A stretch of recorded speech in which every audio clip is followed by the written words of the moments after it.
अस्सलाम वालेकुम नाजरीन, मैं हूँ मारिया जदून और आप देख रहे हैं आज़ाद डिजिटल। नाज़रीन, आज हम बहुत इंटरेस्टिंग टॉपिक के साथ आपकी खिदमत में हाजिर हुए हैं।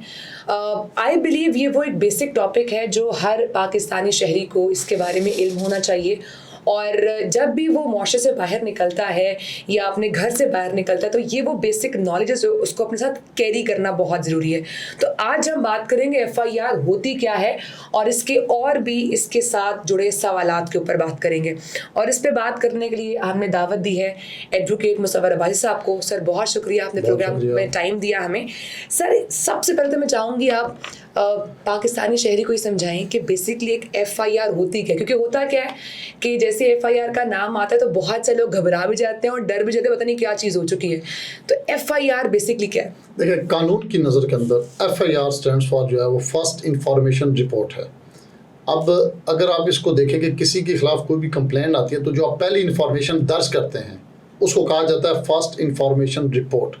अब फर्स्ट इंफॉर्मेशन रिपोर्ट के बाद उसकी इन्वेस्टिगेशन होती है, वो ठीक है या गलत है, इसके ऊपर तहकीक होती है। उसके बाद फिर आगे उसके ऊपर फैसला किया जाता है कि इसको कैसे आगे परसू करना है और इसके ऊपर आगे मुख्तलिफ उसके मराइल हैं वो हमने कैसे लेके चलने हैं। FIR जो है बेसिकली एक ऐसा कागज़ का टुकड़ा है जिसमें कोई भी विक्टिम जाके अपने ऊपर हुए वक़ूए को बयान करता है कि मेरे साथ ये जुल्म, ये ज़्यादती या ये मेरे साथ जो है वो मुझे तकलीफ़ का सामना हुआ है और इसमें फ़लाँ लोग जो है ना वो विक्टिम हैं, उनको जो है वो सज़ा दी जाए।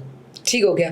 बट इसमें समटाइम इस तरह से भी होता है सर कि जब FIR कटती है तो कई लोगों को ये भी डर होता है कि शायद FIR कटने के बाद हम बस जेल में जाएंगे और उसके बाद बस कहानी ख़त्म हो जाएगी। देखिए, ऐसा नहीं है। FIR जो मैंने बताया कि एक इन्फॉर्मेशन रिपोर्ट है, उसके बाद जो कानून की नज़र के अंदर है कि उसका पूरा एक प्रोसेस है। बदकिस्मती से पाकिस्तान के अंदर FIR इतनी बदनाम हो चुकी है कि जिसके खिलाफ कटती है उसको ब्लैकमेलिंग और बहुत सी चीज़ों का सामना करना पड़ जाता है। वो एक अलग हमारे माशरती और करप्शन की जो दास्तानें हैं वो उसकी हैं। लेकिन इसका दुनिया में ये तरीकाकार है कि जब भी कोई भी कंप्लेंट आपके खिलाफ रजिस्टर्ड होती है तो सबसे पहले जाके आपके ऊपर उसको भी इंक्वायरी होती है। जब तक इंक्वायरी में आप गिल्टी करार नहीं दिए जाए उस वक्त तक आपको अरेस्ट नहीं किया जाता। लेकिन पाकिस्तान में ऐसा नहीं है। पाकिस्तान में ऐसा नहीं है, दुनिया में ऐसा ही होता है। पाकिस्तान में जब किसी भी FIR कट गई तो पुलिस वाले किसी भी वक्त उसको अरेस्ट कर सकते हैं और अरेस्ट करने के बाद उसके ऊपर जो है वो इन्वेस्टिगेशन होती है और उस वक्त तक इंसान उस तकलीफ से गुजर जाता है जो उसको बचना चाहिए। अगर वो इन्वेस्टिगेशन में बेगुनाह साबित होता है तो उस वक्त तक वो रिमांड भी काटता है, वो जेल हवालात भी काटता है और मुमकिन है कि उसको जो है वो जेल भी काटनी पड़ती है। एग्जैक्टली। लेकिन मैं जानना चाहूँगी कि FIR की बेसिक रिक्वायरमेंट्स क्या हो सकती है? FIR जब भी किसी के साथ कोई भी मामला पेश आए सबसे पहले उसको जो है वो ये देखना चाहिए कि मैंने FIR कटाने से पहले जो हम गलतियां करते हैं जिसकी वजह से ये आपने जो पहले बात की वो तो चलो एक माशरे के अनासर की बात की, लेकिन हमारे यहाँ जुर्म की जो तादाद है वो बहुत ज़्यादा है और हम FIR करते वक्त बहुत सी ऐसी गलतियां करते हैं जिसकी वजह का सारा लीफ मुलजिम को मिल जाता है। सबसे पहले जब भी हम FIR काटें तो हम इस चीज़ को मद्देनज़र रख लें कि हम जिस जुरिस्डिक्शन में FIR काट रहे हैं वो वक़ूआ उसी थाने की हदूद के अंदर होना चाहिए। हमें पुलिस स्टेशन जाना चाहिए।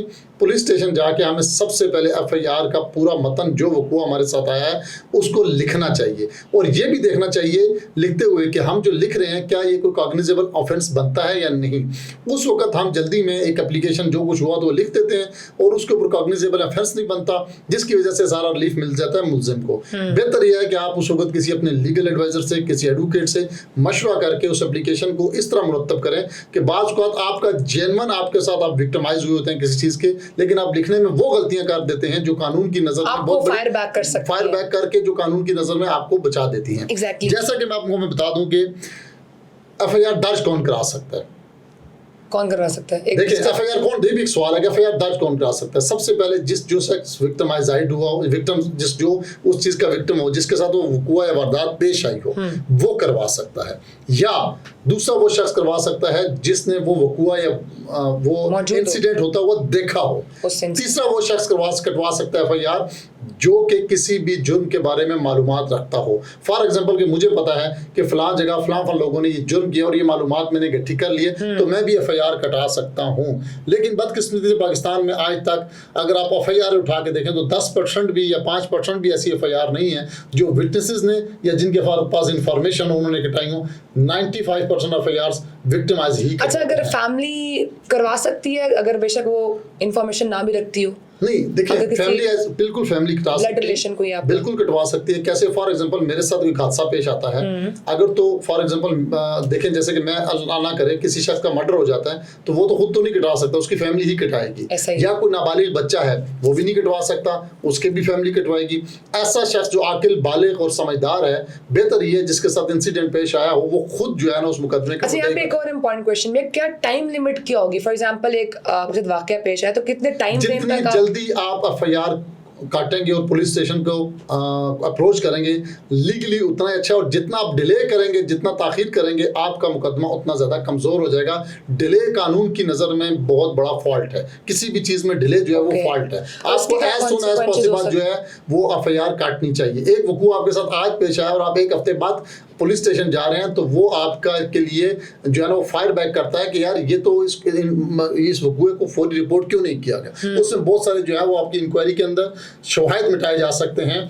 फॉर एग्जाम्पल एक इंसिडेंट आज होता है, कोई डकैती हो जाती है और आप उसको रिलैक्स लेते हैं और 3 दिन बाद जाते हैं, तो 3 दिन के अंदर जो फौरन उसके शवाहिद मौके के ऊपर से हम इकट्ठे कर सकते थे वो रिमूव हो सकते हैं, और बहुत सारी इसके अंदर जो है ना कॉन्सिक्वेंसेस आ सकती हैं। इसलिए एज सुन एज पॉसिबल आप विजिट करें और इसको जो है वो रजिस्टर्ड करें। और किन किन चीज़ों का ख्याल रखना चाहिए? देखिए, FIR कटाते हुए सबसे पहले जो मुद्दई है वो अपना मुकम्मल पता, अपना एड्रेस, अपने टेलीफोन नंबर जो है वो लिखे, क्योंकि कल जब ये ट्रायल में जाती है, चालान मुकम्मल होकर कोर्ट में जाता है, तो कोर्ट के पास उस मुद्दई को, उस शख्स को बुलाने की जो है वो तमाम राब्ता नंबर और तमाम एड्रेसेस मौजूद होने चाहिए। हमने ये देखा है कि लोग अपने एड्रेस और टेलीफोन नंबर उसमें की परवाह नहीं करते। जब कल मुकदमा कोर्ट में जाता है और कोर्ट जब उनको समनिंग करती है, उसके पास उनके पास कोई प्रॉपर एड्रेस नहीं होता जहाँ पे मेल जाए और या कोई उसको पैगाम पहुंचा सके, रीच आउट कर सके, जिसके बाद कोर्ट बार बार बुलाती है, और बुलाने के बावजूद वो बंदा जब रीच आउट नहीं होता तो कोर्ट के पास फिर कोई इख्तियार नहीं होता कि वो मुल्ज़म को बरी कर दे।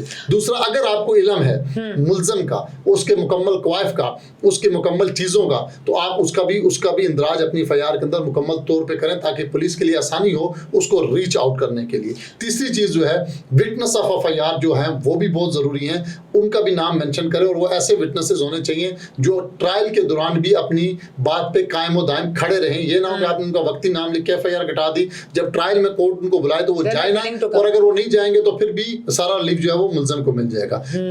और इससे इंपॉर्टेंट पॉइंट है कि अगर आपके पास मौके के कुछ शवाहिद हैं, किसी भी इंसिडेंट के, कोई फोटोज हैं, वीडियोज हैं, या कुछ भी ऐसी रिकवरीज हैं जो वहाँ से आपने की हैं, वो भी आपके पास होनी ज़रूरी हैं, वो भी आपके केस को बहुत स्ट्रॉन्ग करती हैं। ठीक हो गया। और अक्सर हमने ये भी देखा है कि FIR कटती है, शख्स जो है वो जेल में जाता है, बट द मोमेंट वो तमाम की तमाम चीज़ें कोर्ट में जाती हैं तो हम देखते हैं वो मुकदमा खत्म होते हुए दिखाई उसकी 2 चीज़ें बहुत अहम है कि कोर्ट हमेशा चलती है एविडेंस के ऊपर। जब एक शख्स मोस्टली 80-85% मुकदमात इस वजह से मुल्ज़मों को रिलीफ मिल जाती है कि जो विक्टिम, हमारे कोर्ट का जो स्लो सिस्टम है, जो हमारी फास्ट स्पीडी ट्रायल नहीं है, तो अब मैंने अगर एक मुकदमा कटाया, मेरे साथ कोई डकैती होगी या कोई हादसा पेश आ गया और मैं कोर्ट 1 दफ़ा जाऊंगा, 2 दफ़ा जाऊंगा, बाज़ का डेट पड़ जाएगी, बाज़ दफ़ा जज साहब नहीं होंगे, बाज़ दफ़ा मुल्ज़िम का वकील नहीं होगा, तो मैं 1, 2, 3 महीने जब इस प्रैक्टिस से तंग आ जाऊंगा तो मैं कहूँगा यार मैं ऑलरेडी एक वकूए की वजह से परेशान हूँ और अब मैं 3 साल इसको सजा दिलवाने में 4 साल लगा दूँ, तो मैं इसको इस केस की पैरवी छोड़ देता हूँ। ये हमारे जुडिशियल सिस्टम का फॉल्ट है, जिसके बाद जब मैं पैरवी छोड़ता हूँ तो उसका सारे का सारा फायदा मुल्ज़िम को हो जाता है और मुल्ज़िम बरी हो जाता है। ठीक है। और अगर पुलिस वाला या कोई भी इन्वेस्टिगेशन ऑफिसर FIR ना काट रहा हो तो एक कंप्लेनेंट को क्या करना चाहिए? देखें, अगर कोई भी पुलिस वाला FIR आपकी नहीं काटता, आपके साथ एक इंसिडेंट, तो सबसे पहले लॉ में आप ये है कि आप उसकी फिर हाई अथॉरिटीज को अप्रोच करें। आप SHO के पास जाते हैं, वो नहीं काटता तो आप उस इलाके के DPO के पास जाएं, आप SSP के पास जाएं। और अगर वहां से भी नॉर्मल आदमी के, तो उसके लिए सबसे आसान हल ये है कि वो फिर कोर्ट का दरवाजा खटखटाए, और 22A कानून के एक सेक्शन है, उसके तहत जो है वो आप अपनी 22A उसे कहते हैं, उसके तहत आप अपनी कंप्लेंट को जो है वो रजिस्टर्ड करें, और जज साहब फिर पुलिस को तलब करते हैं और पूछते हैं कि ये FIR क्यों नहीं काटी। इस पे फिर वो अपना मौक़िफ़ बयान करता है और उसको वहाँ साबित करना होता है। पुलिस उसमें अपने कमेंट्स जमा करती है और उसके बाद आप कोर्ट के जरिए भी अपनी FIR के इंदराज का जो है वो ऑर्डर ले सकते हैं। ठीक हो गया। और मोस्टली हम ये भी देखते हैं अगर एफआईआर चले कट भी जाए तो आईओस को हमने जो आपका इन्वेस्टिगेशन ऑफिसर होता है उनको भी मैंने देखा है कि वो लोग अपने इख्तियारात का नाजायज इस्तेमाल करते हैं। तो वो किस तरह से हम लोग करप्शन जो है ना वो हमारे मुल्क का एक बहुत बड़ा मसला है। वो एक चपड़ासी से लेकर वज़ीर आज़म तक, मैं बार बार कहता हूँ, वो एक पटवारी से लेकर कमिश्नर तक और एक मुहर्रिर थाने के या एक सिपाही से लेकर आईजी तक, ये हमारे और पूरी हर डिपार्टमेंट में, ये ज़रूरी नहीं है कि सिर्फ पुलिस है या कोई, वो हर डिपार्टमेंट में करप्शन के अनासर मौजूद है। बदकिस्मती से कानून के अंदर इन्वेस्टिगेशन का ऑफिसर के पास बहुत बड़ी पावर्स हैं। वो किसी को भी, आप यहाँ बैठी हुई हैं और अगर किसी मुकदमे में सिर्फ 2 लाइनें ज़िम्नी में लिख के अगर आपको मुल्जिम बनाना चाहे तो वो बना सकता है। इसी तरह अगर वो 2 लाइनें लिख के ये लिख दे कि भाई मेरी तफ्तीश के मुताबिक ये बंदा बेगुनाह है, बेशक वो गुनहगार भी हो, तो कोर्ट के पास कोई ऐसी राइट नहीं है कि वो उससे चैलेंज कर सके या उसके ऊपर ज़्यादा परसू कर सके। कोर्ट को मजबूरन उस बंदे को छोड़ना पड़ जाता है। कोर्ट ज़्यादा से ज़्यादा ये कर सकती है कि उसके साथ डिसएग्री कर सकती है, लेकिन उस मुल्ज़म को बहुत बड़ा बेनिफिट मिल जाता है। वो फिर मुख्तलिफ अपर कोर्ट्स में जाके उसके खिलाफ अपील कर देता है और अपर कोर्ट्स भी जो है वो पुलिस की इन्वेस्टिगेशन के मुताबिक ही फैसला करती हैं। और ये ऐसे इन्वेस्टिगेशन ऑफिसर के पास राइट्स हैं कि अगर एक इन्वेस्टिगेशन ऑफिसर जो कि असिस्टेंट सब इंस्पेक्टर होता है, एएसआई होता है या सब इंस्पेक्टर होता है या मैक्सिमम इंस्पेक्टर होता है, वो एक ज़िमनी लिख दे और उसमें वो अपनी कुछ फाइंडिंग्स लिखते हैं और एक तरफ आपका डीपीओ, एक तरफ आपका सीपीओ, एक तरफ आपका एसएसपी ऑपरेशन या डीआईजी तक भी कोई फाइंडिंग्स दिखे, तो कोर्ट ने जो फाइंडिंग्स लेनी है वो इन्वेस्टिगेशन ऑफिसर की फाइंडिंग्स में फैसला करना है, ना कि आईओ की। हाँ, लेकिन अगर आप किसी भी आईओ की इन्वेस्टिगेशन से मुतमईन नहीं है और आपको लगता है कि ये आपका केस ख़राब कर रहा है, तो आपके पास कानून के अंदर इख्तियारात मौजूद हैं कि आप अपनी जो तफ्तीश है उसको जो है वो तब्दील करवा लें और उस इंक्वायरी ऑफिसर के ऊपर अदम एतमाद करके आप किसी दूसरे इंक्वायरी ऑफिसर के पास या आईओ के पास या इन्वेस्टिगेशन ऑफिसर के पास आप अपनी इंक्वायरी को ले जाएं और वहाँ मेरिट पे आप जो है वो इसको परसू करें। ठीक है। और इसके लिए आपको कोर्ट से होके जाना पड़ेगा? नहीं, आप ट्रांसफर ऑफ इन्वेस्टिगेशन जो है वो पुलिस की हायर अथॉरिटीज के पास है, वो कर सकती हैं। आप उनको एक सिंपल एप्लीकेशन दे के उस पर अदम एतमाद करके उसको ट्रांसफर करवाएं। जैसे हमें अभी आपने कहा कि एक इन्वेस्टिगेशन ऑफिसर या तो सब इंस्पेक्टर होता है या तो एएसआई होता है, तो आपको लगता है कि उनके ऊपर भी एक प्रेशर होता है, कि इन्फ्लुएंस हो सकता है हर अथॉरिटीज की तरफ से? जी देखिए, पाकिस्तान के अंदर हर डिपार्टमेंट में पॉलिटिकली हायर ऑफिसर का जो है वो इन्फ्लुएंस पाया जाता है, इसमें कोई दूसरी राय नहीं है। जुडिशरी के अंदर भी पाया जाता है, इसमें कोई दूसरी राय नहीं है। इस मुल्क में आपको इंसाफ लेने के लिए खुद अपनी जंग लड़नी पड़ती है, ये भी एक बहुत बड़ा अलमिया है।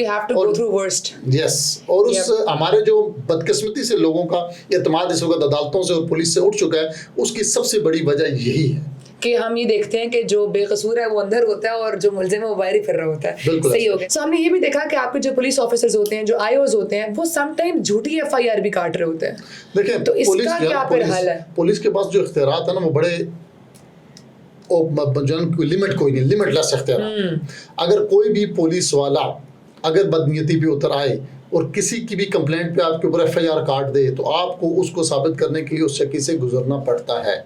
ये वो जब हम बात करते हैं कि you have to go to the worst, ये वो इख्तियारात हैं जो उनके पास हैं और जिसकी वो नाजायज इस्तेमाल करते हैं। और हमारे मुल्क के अंदर एफआईआर काटना किसी के ऊपर कोई बड़ी बात नहीं है। तो आप देख रहे हैं, हम इस पुलिस सिस्टम को पॉलिटिकली भी इस्तेमाल करते हैं, हमारा जुडिशरी सिस्टम भी पॉलिटिकली इस्तेमाल हो जाता है। इस मुल्क के अंदर कानून ताकतवर के लिए और है, गरीब के लिए और है। तो झूठी एफआईआर काटना और उसके फिर शवाहिद को इकट्ठा करना, चूंकि वो होती झूठी है, बेसलेस होती है, उसको ज्यादा देर स्टैंड नहीं करता, लेकिन एक ऐसा शख्स जो कि इन चीजों से वाकिफ नहीं है, उसको एक बड़ी तकलीफ दे प्रोसेस से गुजरना पड़ जाता है। एग्जैक्टली। और इसमें ये भी मैंने समटाइम्स देखा है, जो हम अपने सोसाइटी में देख रहे होते हैं, कि वो लोग जो बेकसूर होते हैं, just because you have reference, तो वो उसको अपनी ऊपर कटी हुई झूठी एफआईआर को भी प्रूव नहीं कर पाते हैं। होना हमेशा ये चाहिए कि एफआईआर काटने के बाद किसी को भी गिरफ्तार नहीं करना चाहिए जब तक उसको गिल्टी साबित ना हो जाए। नहीं, एज पर लॉ पाकिस्तान के अंदर आप गिरफ्तार कर सकते हैं, पाकिस्तान के आइन उसके अंदर आप गिरफ्तार हो जाते हैं। लेकिन जैसे कि आपने एफआईए की मिसाल आपको दे दूं, एफआईए में अगर किसी के खिलाफ कोई कंप्लेंट जाती है तो पहले इंक्वायरी होती है, इंक्वायरी के बाद अगर बंदा गिल्टी करार देते हैं तो फिर उस पर मुकदमा दर्ज होता है।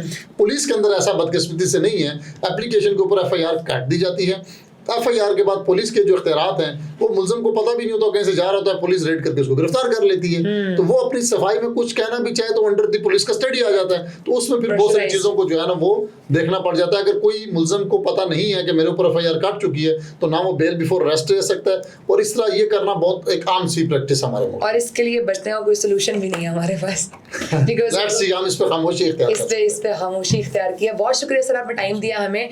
नाज़रीन, आई होप कि आज टॉपिक आपको पसंद आया होगा। मजीद नेक्स्ट पॉडकास्ट में हम डिफरेंट टॉपिक्स बताएंगे इंशाल्लाह।